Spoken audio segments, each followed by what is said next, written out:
Well, another year has come and gone, and with it we had another Game Awards show.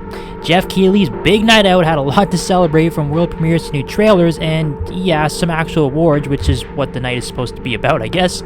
So yeah, just hit that subscribe button, leave a like and a comment, and let's check out the Game Awards 2023. Now, there were some surprises and some unexpected reveals as well. For starters, we got a new trailer for Final Fantasy VII Rebirth, which looked interesting. There's a lot of singing, some fighting, and a lot of confused Cloud. Well, our boy Jeff had an exhilarating conversation with a Muppet.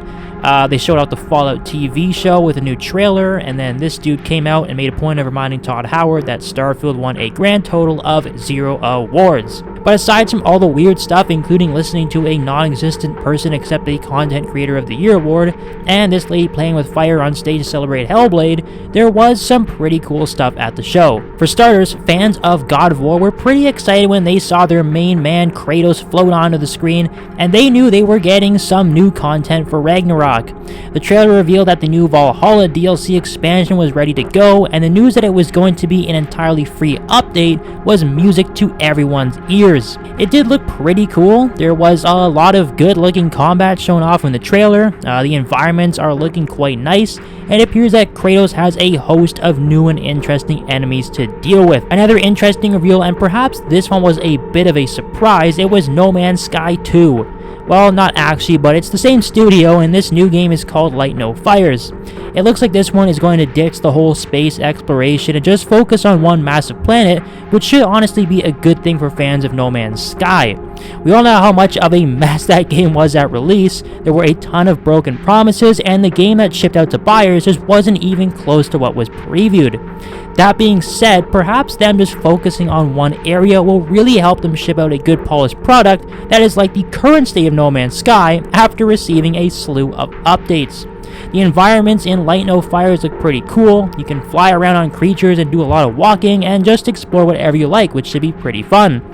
But on the theme of walking and some newer titles like Death Stranding being labeled as walking simulators, it was honestly kind of funny to see the guys behind Untitled Goose Game literally release an actual walking simulator. I mean, it's literally called The Big Walk. They're not even hiding it at this point. Now, that being said, it does seem kind of interesting.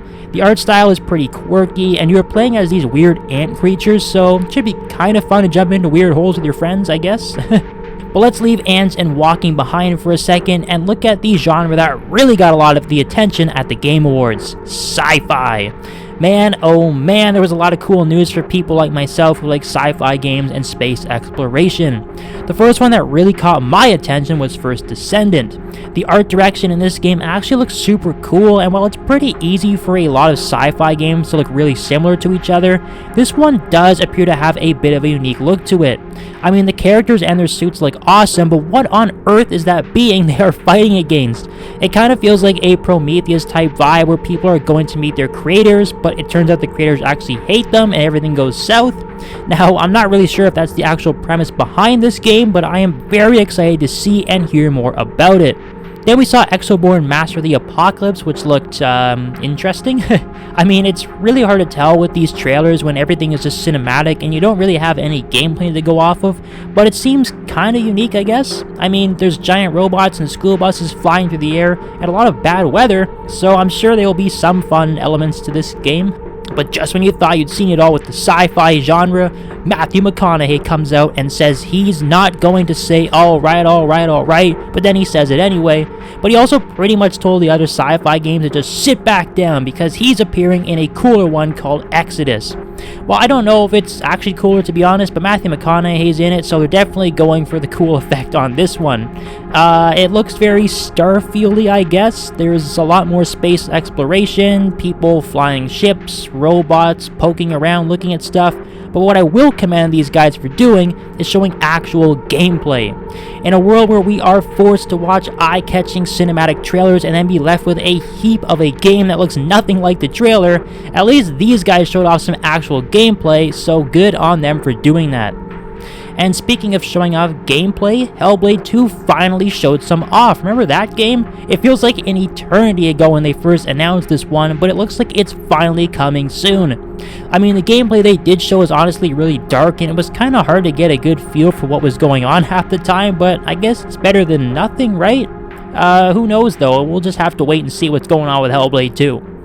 Oh, and did I mention this was an awards show? Yes, it feels like the actual awards kind of get pushed aside for trailers, but there were some very deserving winners. Zed came out and awarded Hi-Fi Rush with the best sound design, and this was easily one of the best moments of the whole show.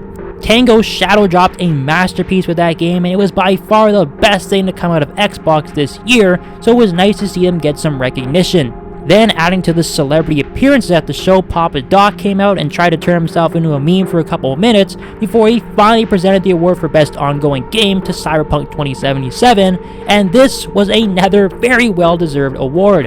You want to talk about a comeback story? Like, CD Projekt Red saved this game from hell and turned it into one of the best games ever in my opinion, and I'd highly encourage you all to give it a go or return to it if you haven't already. But there were a few weird and undeserved awards though. I mean, Forza Motorsport winning Racing Game of the Year is ridiculous. Anyone who plays it knows it's just a content-lacking, bug-filled mess. Like, come on, Jeff. Even this guy knew something was weird with that one. But that's okay, everybody, because it turns out there was a mystery door hidden behind the stage, and Hideo Kojima had been sitting back there for God knows how long, waiting for his chance to save the show.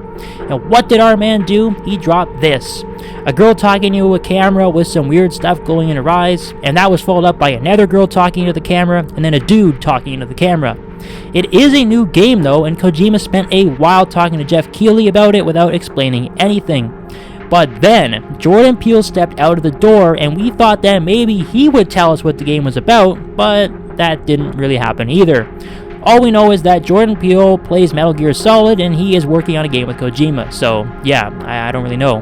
But while Kojima and his new game OD is still shrouded in mystery, there were a few other reveals that were pretty clear-cut.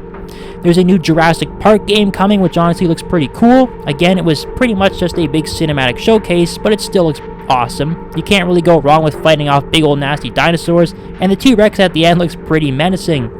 There's new footage and gameplay shown off from the upcoming Suicide Squad game, and that looks like a game. I mean, look, all the characters are there, and I'm sure it's going to be fun, but there really isn't much to say beyond that. We already know what it's all about and what you're going to be doing in the game, so it was really just showing what the gameplay looks like, and I must say, it does seem pretty fun. There's lots of explosions and colors and stuff flying around, so yeah, there's that. And there was another nice reveal for fans of superhero games. Blade is getting his own installment at some point in the future.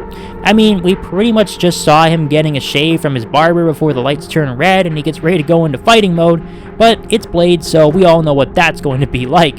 And towards the end of the show, we also got a pretty in-depth look at Monster Hunter Wilds, which was followed up by a lengthy interview, but it's tough to say what this game is going to be like. Monster Hunter is undoubtedly pretty fun, but I don't know, some of these clips looked a little subpar if I'm gonna be honest. The dust storm kind of looked like it was stripped out of Forza Horizon, and some of the creatures looked a little underwhelming, but hey, I'm sure it'll be a fun game to play. It's Monster Hunter after all, so it should be good. Now, while all of that is cool and interesting, the most exciting news by far, well for me at least, was that Sega is making a huge comeback. They are bringing back 5 classic IPs like Crazy Taxi and Jet Set Radio, and I can't wait to see these new games in action. I mean, I remember playing the hell out of Jet Set Radio Future back in the day on the original Xbox when it came in that double pack with Sega GT 2002, so I have been aching for a new Jet Set release for years, and it looks like it's finally going to happen. But at the end of the day, this night really belonged to Baldur's Gate 3, which won Game of the Year and a bunch of other stuff, and Alan Wake 2, which also cleaned up in the awards department. But the real star of the Game Awards, not Jeff Keighley, it was the Flute Man. Without him, we have nothing. Long live Flute Man.